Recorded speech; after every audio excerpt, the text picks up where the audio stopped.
Gostaria de saudá-los com a graça e a paz de nosso Senhor e Salvador Jesus Cristo. Estamos estudando na Escola Bíblica Dominical sobre o Catecismo Maior de Westminster, especificamente sobre o capítulo 9, que tem como título A Obra do Mediador. Nesse dia vamos discutir mais detalhadamente sobre as perguntas 51 e 52 do Catecismo Maior de Westminster. Antes vamos fazer uma oração pedindo direcionamento de Deus.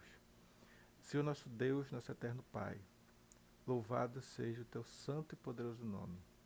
Que tu possa estar abençoando esse momento em que temos essa oportunidade de podermos aprender mais e mais de ti. Podemos aprender mais e mais da tua palavra, que é viva, que é eficaz. Ó Deus, abençoa-nos, portanto.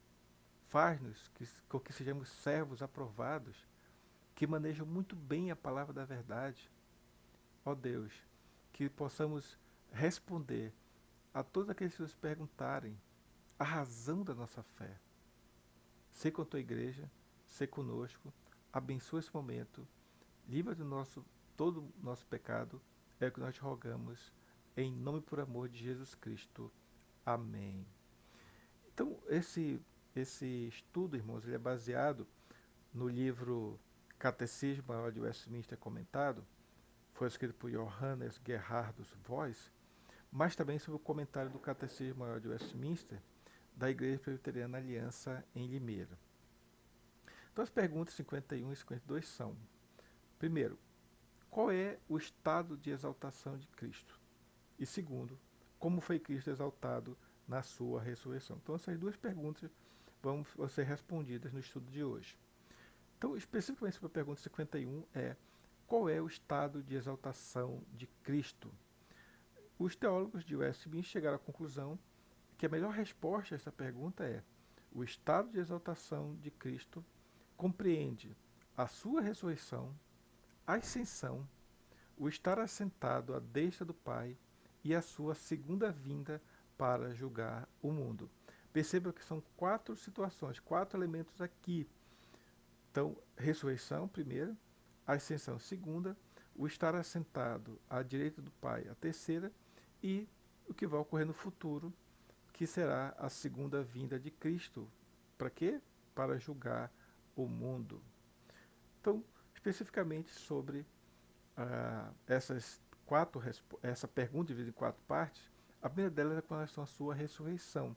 A base bíblica que nos diz, uma das bases bíblicas, no caso, que diz a respeito da ressurreição de Cristo, é 1 Coríntios 15, 4, que diz: e que foi sepultado e ressuscitou o terceiro dia, segundo as Escrituras. Então, dentre várias passagens bíblicas, essa é uma que afirma categoricamente que Cristo, após ser sepultado, ele ressuscitou ao terceiro dia. Imagino que não deve haver dúvidas que realmente Cristo ressuscitou, porque existe uma linha, uma corrente, os saduceus, por exemplo, que não acreditam que haja ressurreição dos mortos. Mas, olha só que interessante, se você for um pouquinho mais à frente, no versículo 16 e 17, olha só o que ele diz, ainda sobre a sua ressurreição. Porque se os mortos não ressuscitam, também Cristo não ressuscitou. E se Cristo não ressuscitou, é vã a vossa fé. E ainda permaneceis nos vossos pecados. E ainda mais, os que dormiram em Cristo pereceram.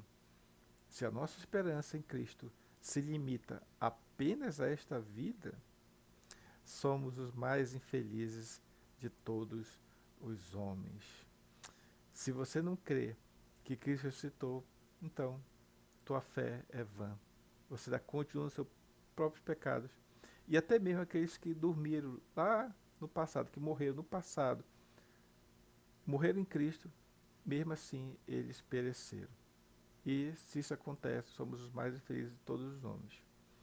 Incrível, né? Por isso que nós acreditamos na ressurreição de Cristo. E a ressurreição de Cristo é o maior fato de exaltação, porque a sua morte foi uma grande humilhação, mas na sua ressurreição foi o maior fato da exaltação de Cristo. Aleluia. Glória a Deus por isso. Já com relação à sua ascensão, temos aqui a passagem que tem Atos 1, de 9 a 11, que diz: Ditas essas palavras, foi Jesus elevado às alturas, à vista deles, e uma nuvem o encobriu dos seus olhos. E estando eles com os olhos fitos no céu, enquanto Jesus subia, eis que 2 varões vestidos de branco se puseram ao lado deles e lhes disseram: Varões galileus, por que estáis olhando para as alturas? Esse Jesus que dentre vós foi assunto ao céu, virá do mesmo modo com que o vistes subir. Então, fica claro que Jesus foi elevado às alturas diante dos olhos deles. E aqui uma vez dizendo que ele foi assunto ao céu. E da mesma forma que ele subiu aos céus, dessa mesma forma vamos vê-lo descer também. Então ele vai descer, ele vai vir da mesma forma como ele subiu. Ainda sobre a sua ascensão, Efésios 4:10 também nos diz que aquele que desceu é também o mesmo que subiu acima de todos os céus para encher todas as coisas. Então aquele que desceu, se fez homem, habitou entre nós, foi o mesmo que subiu. Então, mais uma vez falando a questão da ascensão de Cristo. E Cristo está hoje assentado à direita de Deus Pai. A passagem da base para isso é Efésios 1:20, que diz: o qual exerceu ele em Cristo, ressuscitando dentre os mortos e fazendo sentar à sua direita nos lugares celestiais. Então aqui está falando sobre Jesus Cristo e que ele hoje está sentado à direita de Deus Pai nos lugares celestiais. Faz necessário dizer que quem está sentado à direita de Deus Pai é um homem.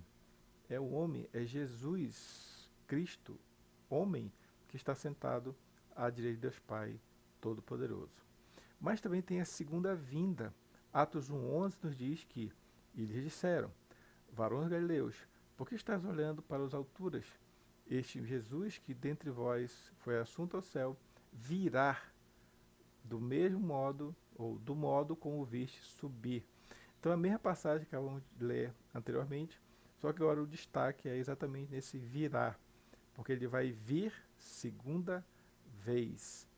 E da mesma forma como nós o vimos subir, vamos ver que ele vai vir novamente uma segunda vez. Só que dessa vez ele vai vir para julgar. E é por isso que nós usamos a palavra Maranata, que significa ora vem, Senhor Jesus. Ainda com a sua segunda vinda, Atos 17:31 nos diz: Porquanto estabeleceu um dia em que há de julgar o mundo com justiça, por meio de um varão que destinou e acreditou diante de todos, ressuscitando dentre os mortos. Então quem é esse que foi ressurreto dentre os mortos? Jesus, Cristo, homem. E ele um dia, não sabemos qual vai ser esse dia, mas um dia que somente o Deus Pai conhece, ele há de julgar o mundo com justiça. Então a segunda vinda é para julgar o mundo com justiça. Então finalizamos a pergunta número 51, que falou exatamente os 4 elementos da exaltação de Cristo, que tem a ver com a sua ressurreição, com a sua ascensão, com o fato de estar sentado à direita de Deus Pai, e a quarta é exatamente a segunda vinda de Cristo. A pergunta 52 já pergunta, já questiona: como foi Cristo exaltado na sua ressurreição? Então vamos ver que das próximas perguntas você vai trabalhar cada um desses quatro elementos. Então, primeiro foi ressurreição. Então vamos trabalhar hoje exatamente a questão da ressurreição. Então, dividir essa resposta em 2 partes. Então, como foi Cristo exaltado na sua ressurreição? Ressurreição. Bom, os teólogos de Westminster chegaram à conclusão que Cristo foi exaltado na sua ressurreição em não ter visto a corrupção na morte, pela qual não era possível que ele fosse retido. Vamos ver detalhe, o que significa essa corrupção na morte, né? E o mesmo corpo, veja que é o mesmo corpo em que sofrera, com suas propriedades essenciais, só que esse mesmo corpo, ele tinha as mesmas propriedades essenciais, mas ele não tinha mortalidade mais e também não tinha mais enfermidades comuns a esta vida.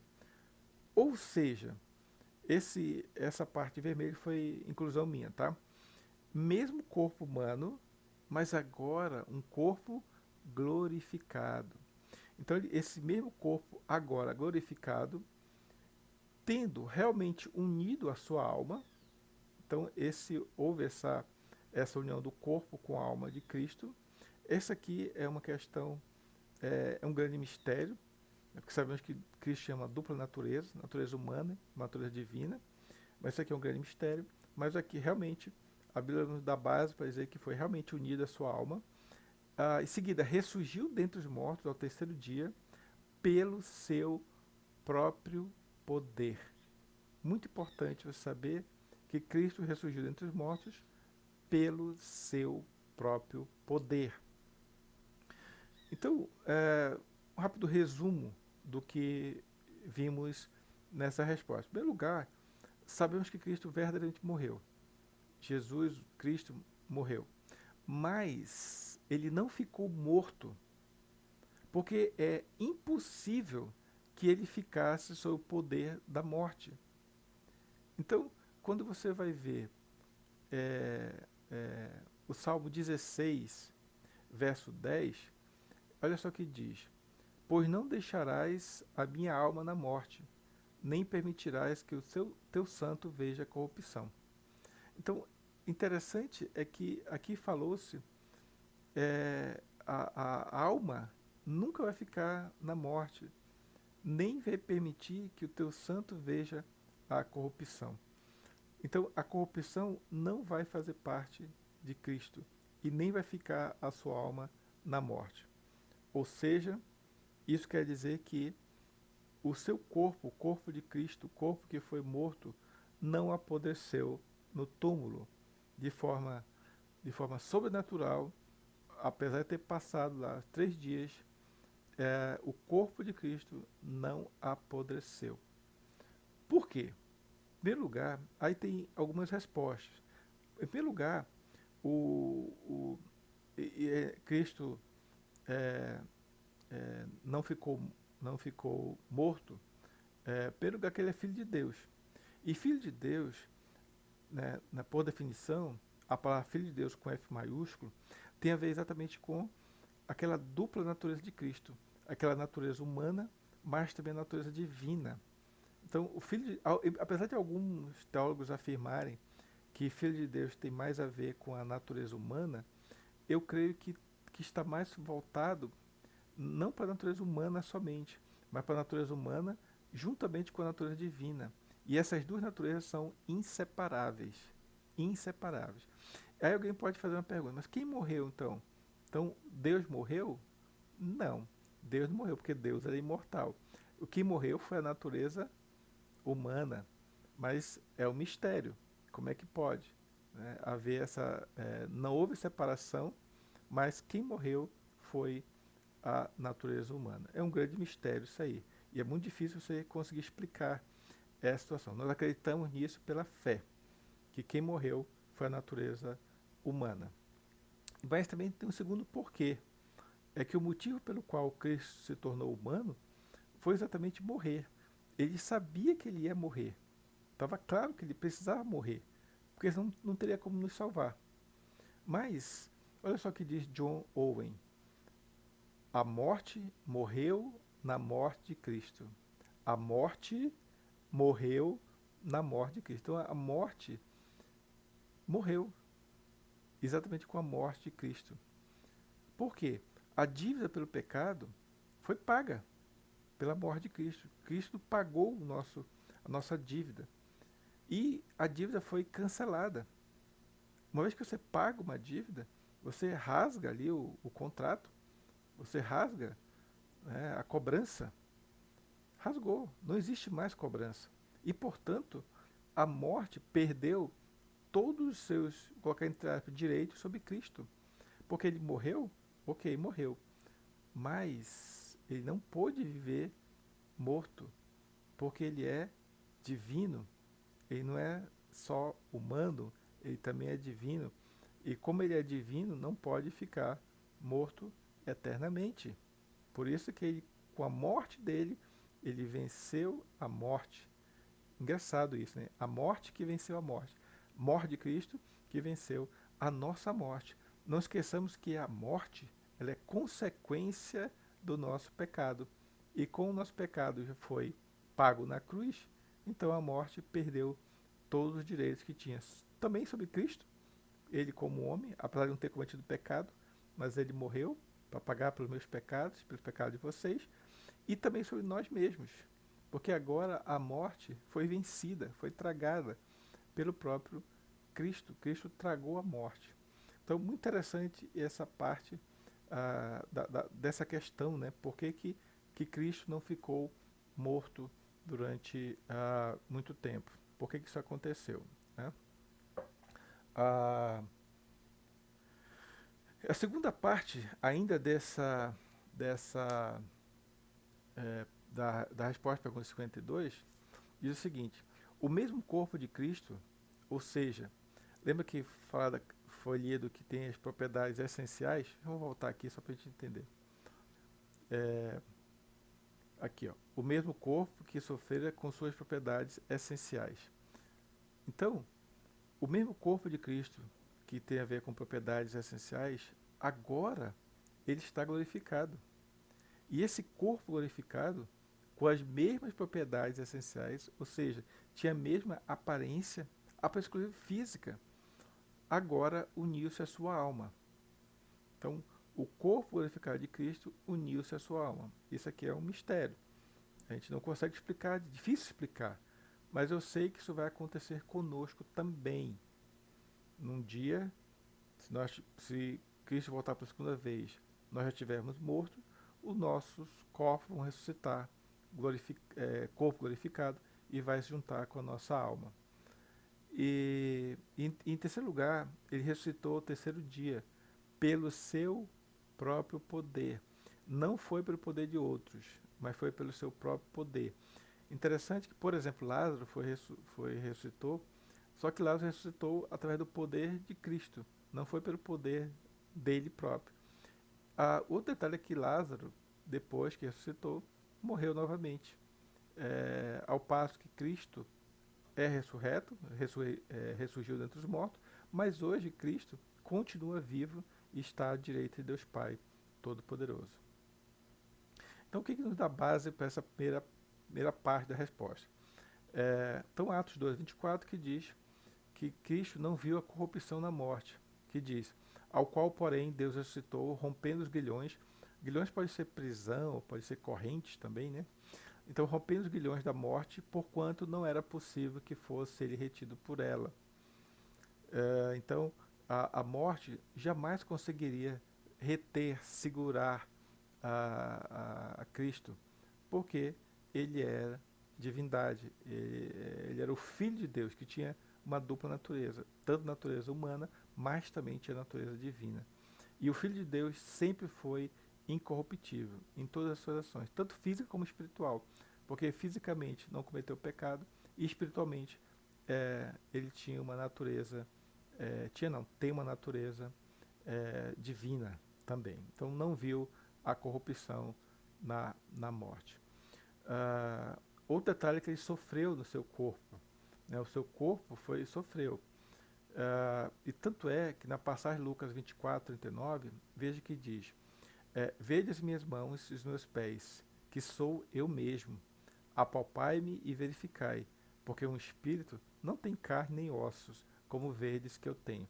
Então aqui Cristo está mostrando que o seu corpo ele era igual, ou melhor, muito parecido com o corpo que ele tinha quando ele estava vivo. Muito parecido, só que agora não mais sujeito a nenhum tipo de doença, nenhum tipo mais de morte, porque agora já estava ressurreto dentre os mortos. Então Cristo sofreu, o corpo dele sofreu, mas o pó não retornou ao pó. O corpo dele não retornou ao pó. Ele também não apodreceu o seu corpo, como acontece conosco, com todos os homens. O corpo apodrece, mas de Cristo não apodrece, não apodreceu. Ok?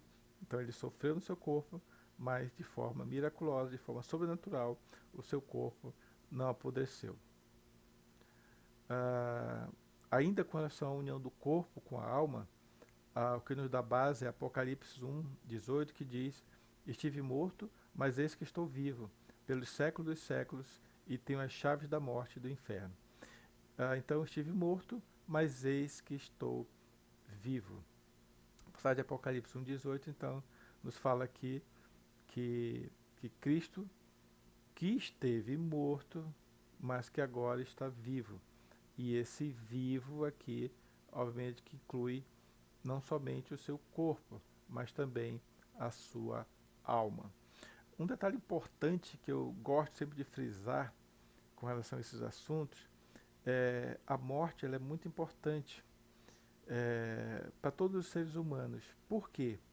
Porque se nós não morrêssemos, se não houvesse morte, morte física inclusive, nós seríamos semelhantes aos demônios, que é aqueles que vivem eternamente no pecado. Então a morte para a gente é importantíssima. Temos que morrer, morrer para o pecado, para depois sermos ressurretos para a vida. Então é muito importante que nós temos esse privilégio de podermos morrer, mas morrer em Cristo, para que estejamos mortos para o pecado. Da mesma forma como Cristo morreu, nós morremos também para o pecado. Da mesma forma como Cristo ressurgiu, nós também da mesma forma ressuscitamos para a vida. Então isso aqui também é muito importante. Ele ressurgiu dos mortos pelo seu próprio poder. Quem dá base para isso é João 10:18, que diz: ninguém a tira de mim. Então Cristo falando que ninguém tira a vida dele. Ninguém a tira de mim. Pelo contrário, eu espontaneamente a dou. Então quem é que deu a sua própria vida? O próprio Cristo. Ele se doou, ele se deu espontaneamente, voluntariamente. Continuando, tem autoridade para a entregar e também para reavê-la. Então o detalhe aqui é o reavê-la. Então ele se entregou, morreu, e também ele teve a oportunidade de reaver, que é o ressuscitar. Esse mandato eu recebi de meu Pai. Então, quando Cristo ressurgiu dos mortos, ele ressurgiu pelo seu próprio poder. Então, agora vamos para a segunda parte dessa resposta, que diz: e por esta ressurreição declarou-se Filho de Deus. Então aqui ficou claro que através da ressurreição de Cristo, que Cristo ele é verdadeiramente filho de Deus. Se alguém tinha alguma dúvida que Cristo é Filho de Deus, com a sua ressurreição ficou claro. Não esquecendo que Filho de Deus tem a ver com a dupla natureza. É filho, mas é filho no sentido de que tem uma natureza humana, mas também tem uma natureza divina. Continuando, por haver satisfeito a justiça divina, ter vencido a morte e aquele que tinha o poder sobre ela. Então, quem tinha o poder sobre a morte? Vamos ver que era o diabo. Ele tinha esse poder sobre a morte. Mas vamos ver que morte é essa, tá? Que morte é essa sendo referenciada aqui? Vamos ver daqui a pouco. Ser o Senhor dos vivos e dos mortos. Tudo isso ele fez na sua capacidade representativa. Então, Cristo foi o nosso representante. Ou melhor, o nosso segundo representante, porque o nosso primeiro representante foi quem? Adão. E Cristo é chamado, lá em 1 Coríntios, de o segundo Adão. Continuando, como cabeça da sua igreja. Então, Cristo hoje é nosso cabeça para a justificação e vivificação dela na graça, apoio contra os inimigos e para lhes assegurar a sua ressurreição dos mortos no último dia. Então perceba que tem 5 elementos aqui que Deus faz, que Cristo fez por nós, ele como nosso representante: justificação, vivificação, apoio contra os inimigos e nos assegurar ressurreição dos mortos lá no último dia. Então, ele como nosso cabeça, ele nos justifica, nos vivifica, nos dá apoio contra os inimigos e também nos assegura a nossa ressurreição lá no último dia. Né? No caso, são 4. Né? Eu falei 5, mas aqui são 4. Então, o resumo dessa segunda parte é que através da ressurreição eterna, ele é o Filho de Deus. Então, através da ressurreição eterna, porque a ressurreição de Cristo, foi eterna no sentido de que Cristo não morreu novamente. Exemplo de Lázaro, que foi ressurreto, mas depois morreu. Aqui não, Jesus ressurgiu e está vivo até hoje. Então, por isso que ele é o Filho de Deus, F maiúsculo, lembrando a dupla natureza. Em segundo lugar, é o Senhor de vivos e de mortos, por ter satisfeito a justiça de Deus e ter vencido a morte. Não esqueçam que essa morte aqui, irmãos, tem mais a ver com as consequências do pecado. Porque o salário do pecado é o quê? É a morte. Então, esse vencer a morte não quer dizer que nós não vamos mais morrer fisicamente. Não, vamos morrer fisicamente. Mas aqueles que morrem em Cristo fisicamente, eles, naquele mesmo dia, estarão com Cristo lá no paraíso. Da mesma forma como ele falou para aquele ladrão da cruz. Em verdade vos digo, que ainda hoje estarás comigo no paraíso. Ainda hoje. Então, essa questão da morte aqui está mais relacionada com a consequência do pecado e não necessariamente com a morte física. Então, Jesus Cristo é o nosso novo representante. Ao contrário de Adão, esse nosso segundo Adão, hoje ele é o cabeça, ele que dirige a igreja. E como cabeça, Cristo nos justifica e nos dá a vida eterna, nos vivifica, né? Ou nos dá a vida eterna, baseado também na sua graça. E como cabeça, Cristo nos apoia diante dos nossos inimigos e como cabeça, Cristo nos garante que no último dia nós também seremos ressuscitados dentre os mortos. Então, quais são as passagens bíblicas que nos dão base para essas afirmações? Em primeiro lugar, que ele declarou-se Filho de Deus, Romanos 1,4. E foi designado Filho de Deus, com poder, segundo o Espírito de Santidade, pela ressurreição dos mortos, a saber, Jesus Cristo, nosso Senhor. Então, o que está falando aqui é que o poder da ressurreição, né, que está falando aqui pela ressurreição dos mortos, esse poder que foi necessário para ressurgir, para que Cristo viesse ressurgir dentre os mortos, esse poder é o decreto pelo qual Cristo foi declarado Filho de Deus. Então, essa declaração ou designação de Filho de Deus nada mais do que um decreto do próprio Deus. Por quê? Salmo 2,7, ele nos diz: proclamarei o decreto do Senhor.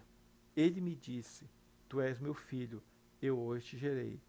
Mais uma vez, proclamarei o decreto do Senhor. Ele me disse: tu és meu filho, eu hoje te gerei.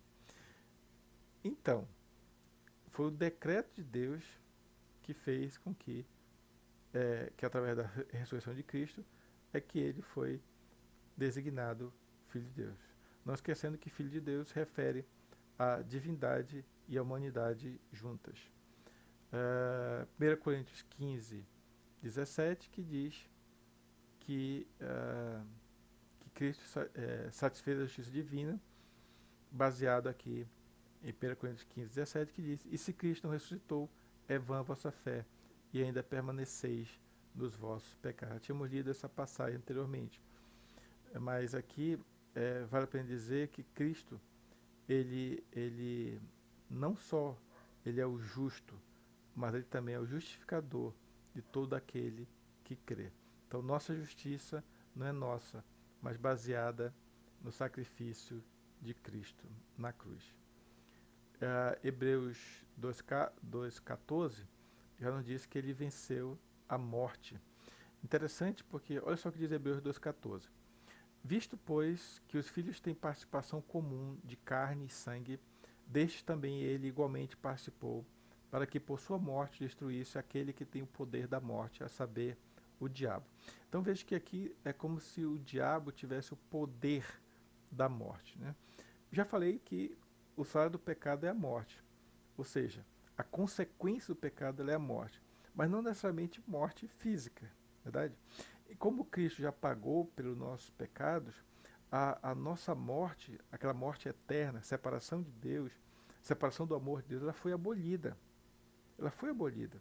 E aqui, o poder da morte aqui tem a ver exatamente com que o diabo, ele é o pai da mentira. O diabo, ele vive para roubar, matar e destruir. O diabo vive pecando. Então, o pecado gera morte. Então, esse pecado, ele aqui, esse poder da morte aqui, está mais relacionado com o poder que o pecado exerce sobre nós. Então, esse poder da morte, o poder desse pecado, é, era e é ainda, né? Podemos dizer que ainda uma das artimanhas do próprio inimigo, do diabo. Ok? Então, é interessante de ver também exatamente essa questão daqui que John Owen falou.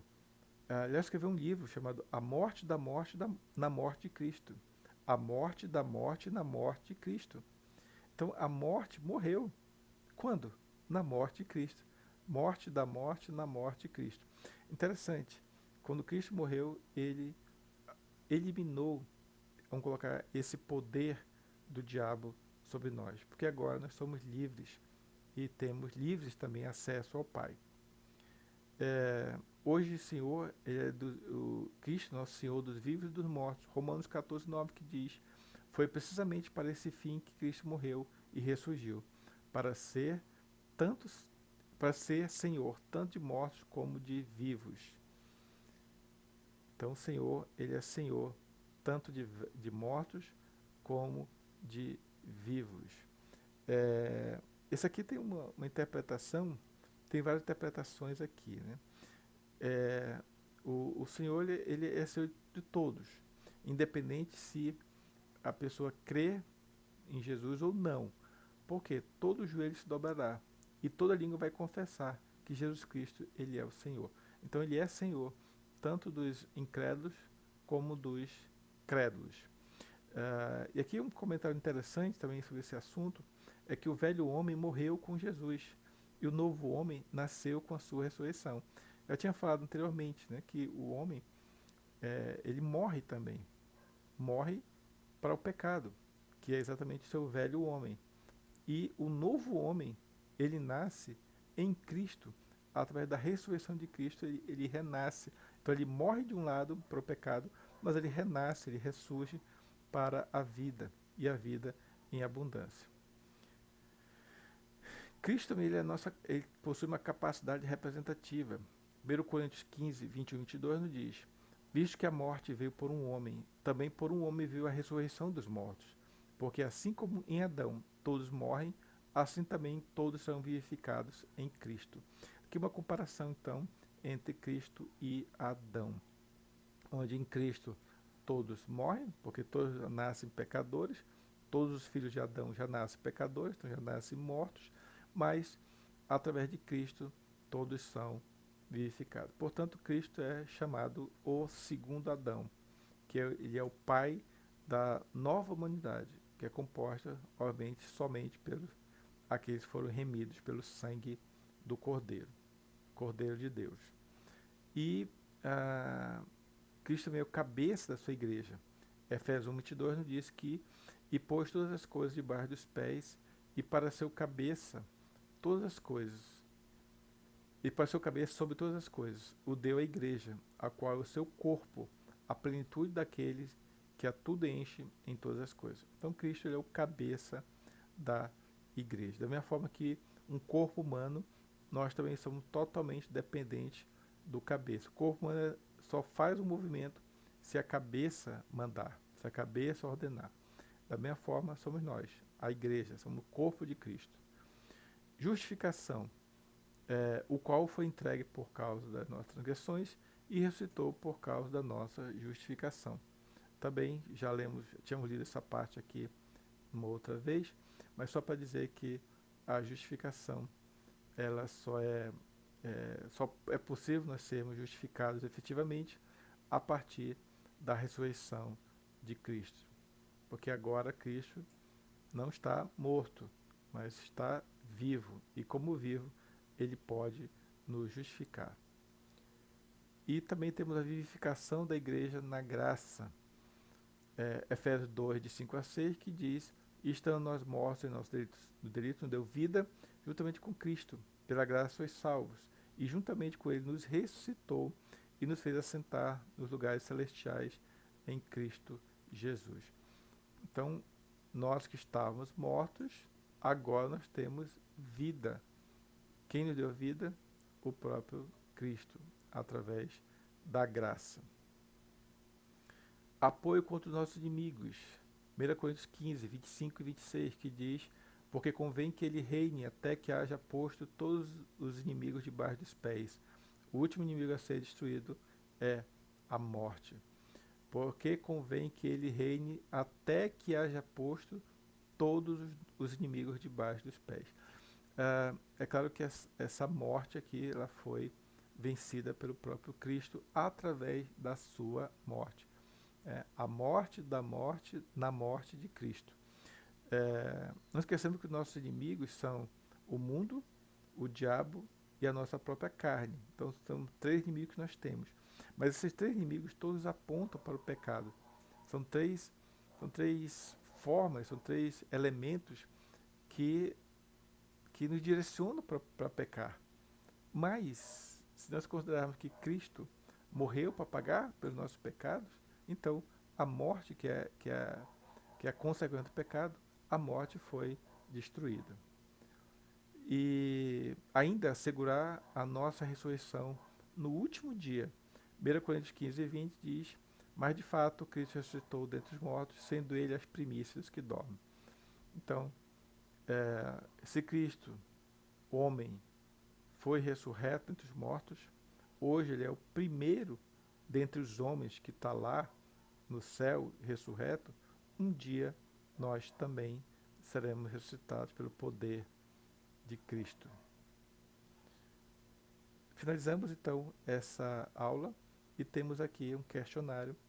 Eu vou compartilhar esse questionário com vocês para que vocês possam mostrar exatamente os vossos conhecimentos sobre esse assunto. Que o Senhor nos abençoe, nos livre, nos guarde de todo mal. Em nome de Jesus Cristo. Amém.